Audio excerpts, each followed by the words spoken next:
It is 6 months into, no, it is 7 months into 2025. The year is more than halfway over. And what have you achieved so far? What are the accomplishments? What are the things that you actually achieved? That's what we're going to talk about today. Hey, Jason here. If you're new to the channel, I've been an expat slash nomad for 10 years now. I am on my fourth country, third continent, here in Lusaka, Zambia, the southern region of Africa. And what I've started doing is sharing what I've been learning along this 10-year journey as far as happiness, health, and wealth.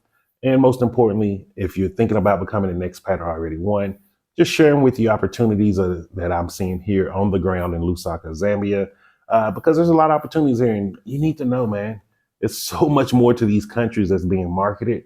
And there's countries that's a lot better when it comes to business opportunity. So let's get into today's video. Man, I got some great news. I'm gonna do a couple of updates with you, and so that's why I wanted to do this. We're 7 months in, man. It is July 12th as I'm filming this video, and 2025 is over, yo. I know I was saying this month 3, month 4, month 5, but the year is halfway over. And one of the things that we're not taught, that I've started doing now in my life that has really helped me is I do self reflections as far as where did I want to be and where am I at in relation to where I wanted to be? Did I surpass it? Am I close to it? Am I far from it? And this is how you should be doing your goals in life. You know, most of us have been taught to set goals to where it's like, if you didn't make it, something's wrong. And it's like, no, maybe you just projected a huge goal to where it's not possible for you to make it yet. There's a sowing season and there's a reaping season. And you have to understand how that's working in your life and where you are exactly at it. Are you sowing your seeds around the end of the year? Like if you remember my videos from November, December, I kept saying, get into action now for the things that you want to achieve later. And that's how you're doing it. You're sowing, you're doing the work now. Like imagine you're a gardener or a farmer. You're tilling the ground, you're planting those seeds, you're doing all of that hard work that has to be done but in the beginning for those seeds to start growing. And it's the same for our goals too. And so, you know how I like to do things. The best way to, I feel like, explain things is use yourself as an example. So that's why I use me as an example. And 2025 has been a really great year so far, man. I cannot complain. Even with the electricity being an issue, like I still don't have electricity right now.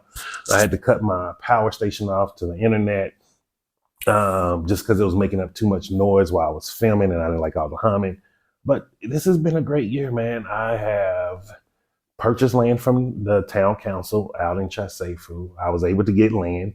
Um, I'll give more details and stuff about that way later down the line. I don't want to talk about too much of it right now because there's still things I'm still learning myself. So I purchased land from the council, which was one of my really big goals. I wanted to be able to purchase land legally from a council. So I was able to do that.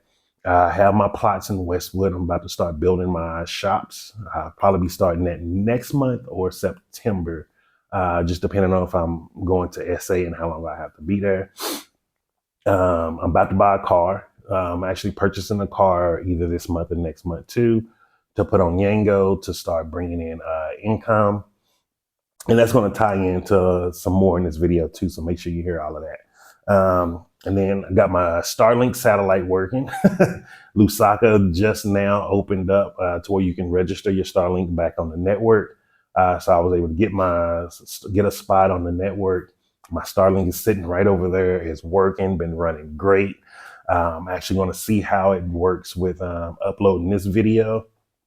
So I'm shooting this one in 2K, and then I'm going to do some videos in 4K just to see what the upload speeds are. But so far, I'm really impressed with it. It's been doing great. Man, just got a cool new toy, the Ray-Ban Meta AI glasses, where I can record and do things. So you're going to be seeing a lot of footage. Next week, I'm going to be going to Cultural Day, where they're going to be displaying different tribes, their dances and things like that. So you're going to be seeing little short footage like that, which I'm really excited for. And it's just another way to be able to film content without, sometimes people don't feel comfortable. They feel like there's a camera in their face because there's this thing And it's not a negative thing, it's not a bad thing. But there is this thing in a lot of countries where people are afraid to be on camera because they're thinking, oh, what are you showing about me? But people don't realize there's so many people that would probably love to come to Zambia or other countries, but because they don't see firsthand what's in there, they only see the propaganda that media portrays the country as. And so a lot of countries have to start understanding, as long as you're not doing anything illegal, like you're not the main character of the content of footage. The main character of the content of footage is what's going on around. People like to see what's going on around. People don't really care too much about other people and like that individual's doing. Even me, when I'm filming, I'm not the main character. So like when I'm doing these face-to-face videos, it comes off as I'm main character, but really I'm not. The content is the main character. I'm just delivering the content to you. And so a lot of countries really have to start understand that. And it's going to take some time. One of the problems is you have a lot of these prank streamers, nuance streamers, people who are just jackasses out here. And sadly, those people create so much attention. They make it hard for people like me and some of the other filmers like Ace Live, Philly Dumb, Keenan Lambert, like all of those people who are really trying to make good content and show others like, hey, these are good places to come to. This is what they have to offer. And so, it just comes with the territory. But I'm excited. I got those glasses now, so you'll be seeing some content from Cultural Day. And what else is going on here, man? Because so originally I had set a plan to, I'm getting caught up in the satellite cord. Okay, come on, man, it's getting dark. So my original plans, goals for 2025 was to set up some income of Kwacha coming in, which I'm almost in the process of doing that, which is going to be great. Remember, my whole philosophy is multiple streams of income. And then my other big main goal was to either purchase land from the council here in Zambia, which I was able to do that.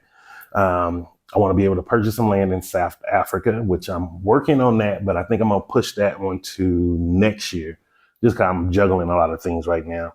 And also to start creating a business to where I can be getting a percentage of in South Africa to have rand coming in also. One of my strategies of multiple streams of income is multiple currencies from different countries. I want to be setting up businesses in different countries, partnering with people.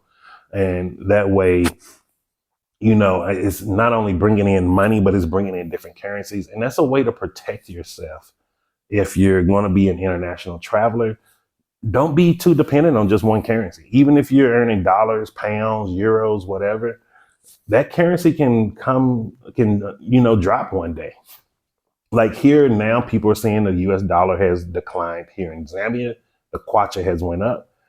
But thinking of it from this perspective, if you were having a business that was earning kwacha, that business is now earning more money than what it was before. And so it's just one of those strategies. I do study a lot of world economics and how those things go into play.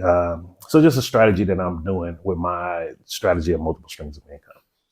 And then, so that was the things that I wanted to accomplish. Those are the main things. So how I feel right now, 7 months into 2025, I'm feeling great because once I get the car, that'll be bringing in about 1,500 kwacha a week, which is about 6,000 kwacha a month.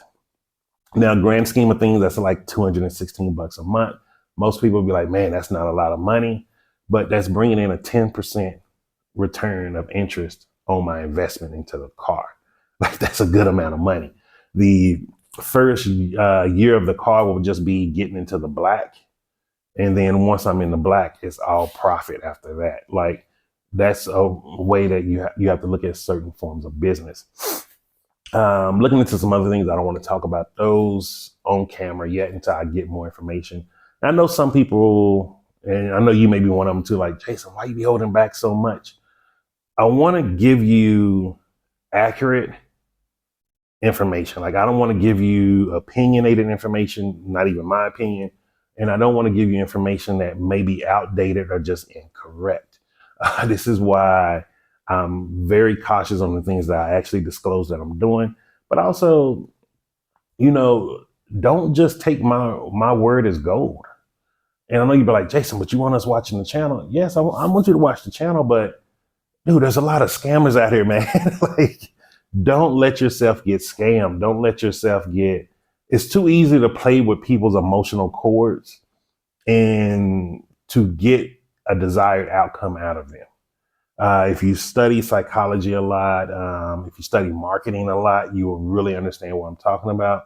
But if you don't study those things in depth, and I'm talking about way beyond the surface level of what universities and colleges offer, when you go deep into the psychological marketing strategies, you start understanding all of these things.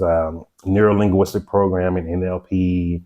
There's so many different things out there. The Birds test, Myers-Briggs, all of those things teach you how to sell into what you can do to get different type of personality types to join your cause, mission, whatever. It's just a form of leadership. That's all it is. And like I did 5 years intensive studying and research. I spent a lot of, let me rephrase that. I invested a lot of money in learning marketing strategies, psychological strategies, all of those things. And it does pay off. I do use some of those strategies here on the channel. That's why you may be like, yo, he's real cool, or we may click real well, because I do speak in that way. But what I don't do is I don't market the channel, meaning you don't see me selling you things on here. I'm not giving you things like that. The only thing you may see is sometimes in the description that I put up the free some free download. It's one of the, I think it's the planner, the free planner download. And that's just something I created years ago, and I actually still use it today. Even like my social media calendar, all of those things, I still use those things to this day. And so most of those things are things that I used to charge and used to sell and market to people on a faceless YouTube channel. People don't even know that I had a faceless YouTube channel before it existed, because it was working hand in hand with our network marketing company, actually. Well, network marketing companies, because we was in more than one business. And we was making great money off of it at the time. And then we even transitioned it to where when I was doing my private nutrition coaching, people don't realize that I used to do private nutrition coaching, helping people one-on-one, and helping them to adjust and incorporate more plant-based foods into their lifestyle. And I was even helping them using it with plant-based shakes, meal replacement, stuff like that. Man, we were selling Moringa before Moringa became the thing. Like, it was all these things that we were doing, but we invested into it, CC and I, when we were first left the country. So we were spending a lot of time learning those things. But now my strategies are different, because not being with CC anymore, and plus also being in a country where electricity is unstable, I wasn't able to keep those businesses going to the level that I wanted to. And so I did a complete refocus. So what you didn't see from 2022 to 2024 was me refocusing. Like, where do I want to be? What do I want to do? And it was really just three things that came to me that I wanted to focus on. I wanted to focus on more on being an investor, investing in things such as crypto, businesses, land, all of those things that are assets. The second thing was I wanted to start producing revenue, have revenue coming in from different countries, and create streams of income that way. And the third thing is I wanted to get into real estate development. Once I saw how much the land costs are here in Zambia, how much development really can cost, I was like, okay, I can do that here. I can do it here with my pension. I can fully fund everything myself, starting out until I get streams of income rolling in. And so that's what I refocused on. That's what you didn't really get to see for these last 2 years. Well, 3 years almost. Man, time flies. And so now what you're seeing is me becoming and stepping into that person. So what I've been doing this whole year, this whole part of the year, was really just investing in assets. That's why I've been focused on land, focused on what type of opportunities can create, what type of opportunities exist here on the ground in the country, and what to do with them. Also, make sure to stay tuned. I'm going to do a video just going through about 6 or 7 different business ideas here. And these are just things that I see firsthand that are things that could be making money. Some of them are things that I'm actually going to be doing or doing currently. And the reason why I'm sharing with you is because, like, man, there's a lot of opportunity out here. We're not in competition. Like, there's no point in gatekeeping this stuff. The more, I'm gonna just be real with you, the more Americans or Europeans that come here, especially if you're retired government, retired military, bring those pensions here. One, become a Zambian Kwacha millionaire. You're just from the multiplication of your pension, you will be a millionaire in this currency status. Remember, this is a Kwacha earning country. So you don't need to be $1 million or £1 million earner to be a millionaire in this country. You need to just be bringing in 1 million kwacha or more. And so you have that opportunity. And so because of that opportunity, you're jumping straight up to right below their higher echelon. And it's giving you a lot of opportunity to invest things. And that's one of the big things that I saw here. I was like, okay, I'm seeing my money multiplying great. There's not as much inflation as some other places. Like Panama is a very heavily inflated country. Colombia is slowly becoming more heavily inflated, and it's not hitting here as much. I would say most of the things that are overpriced here on the continent, they're by the design. That, let's take the hot train in South Africa. Sorry, in Johannesburg, the hot train. It's a rail train that you can go from Johannesburg all the way up to Pretoria, and I think they got a few extra lines now. It's expensive because they made it expensive. However, the reasoning of, and when I say they made it expensive, the people who built it before the country was given over to the people, the people who should be in charge. Like, remember, all of these countries were colonized. All of these countries were pretty much enslaved. It may not have been physical enslavement. I don't know personally, but there was a lot of mental enslavement and financial enslavement throughout the continent, the continent. And so, like, the hot train is expensive, but that thing could be generating money right now if they just dropped it to where you can ride for 5 Rand, 10 Rand. Well, 5 Rand, I would say. 10 Rand would be a little too much, but 5 Rand is usually the average cost. And I'm talking about like Colombia, Panama, UK, like all those places, their railway systems are very, very affordable. And that's why so many people use it, because they understood the more people that's using it, the more income you can actually generate. It's by the volume of people you can move around. And so a lot of those concepts are not here on the continent. And it's not at the fault of the governments in charge or the people in charge. It's the things that they inherited. So the way for those things to actually start changing is from people to come in and create a new class of entrepreneurship. An entrepreneurship that isn't going with the status quo, an entrepreneurship that is going with what is the best way for me to earn money and for my employees underneath me to earn money. That's quid pro quo. You give, I give. Quid pro quo isn't you give, I take. That's being greedy. That's all that is being greedy. And so those are the type of opportunities that exist here because they need entrepreneurs.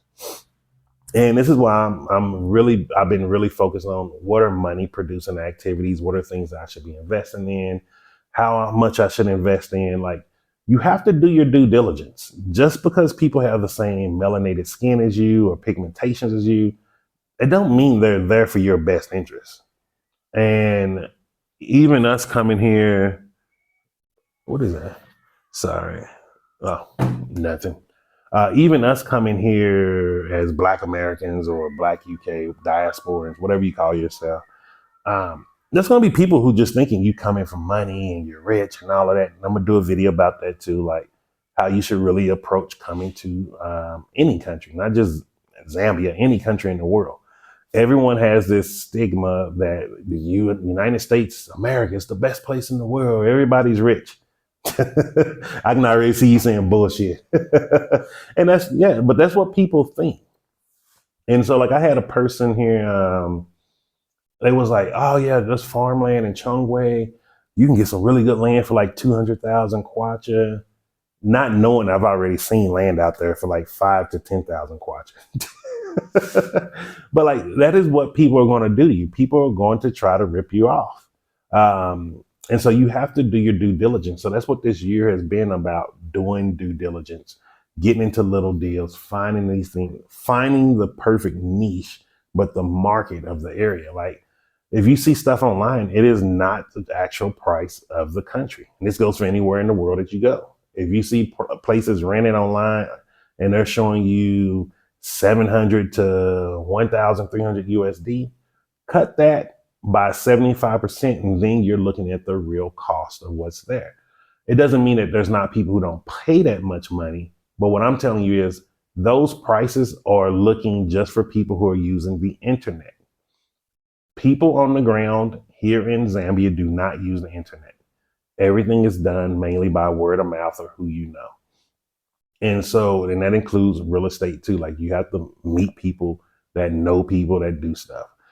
It is not that central database on the internet like you're used to in the United States or other countries like that. So anything you see in other areas, you are being ripped off. It don't matter if it's land. You may be okay with car prices, but even with cars, I'm looking at TikTok. I've been seeing really good cars coming through on there from anywhere from 60,000 to about 120,000 kwacha.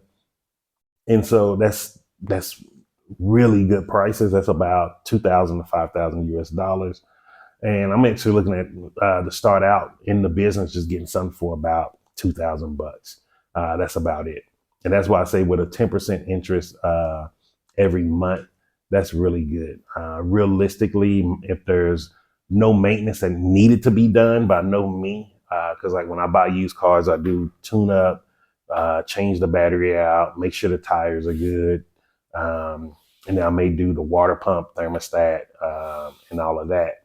So let's say if it comes up to about $3,000 total, getting the car plus whatever preventive maintenance I do, bringing in 200 bucks a month, that's still great.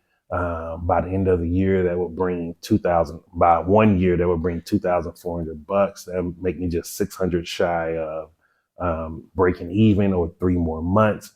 Then after that 3 months, the last 9 months will be just straight profit. And it will be bringing in enough money to purchase another vehicle to where now I'm multiplying my MSI, my multiple streams of income. That one income that was bringing in 200 a month. Once I add another car to it, 200 a month. That's that one car that's bringing in 200 a month. The next, once I bring in the second car, now it's 400 a month. Third car, 600 a month. 5 cars, that's 1,000 US dollars a month. That's 12,000 USD coming in a year. Me doing nothing, just someone driving a car on Yango, and I'm not doing anything. That is passive, multiple stream of income. I'm not having to work for it. And so that's been what this year is, man. Like I'm sharing this with you because like this is how you get successful. This is how you recalibrate yourself. This is how you make sure you're not veering off course. Now I'm talking about it from a financial point of view. It doesn't matter about if it's your weight, if it's your health, all of these things. It's the little things that you do repeatedly. It's the due diligence that you're doing repeatedly that is going to actually give you the results that you want. And so if you have any questions or comments, just leave those down below. And most importantly, just remember this, I'm Jason, and success is simple once you know how.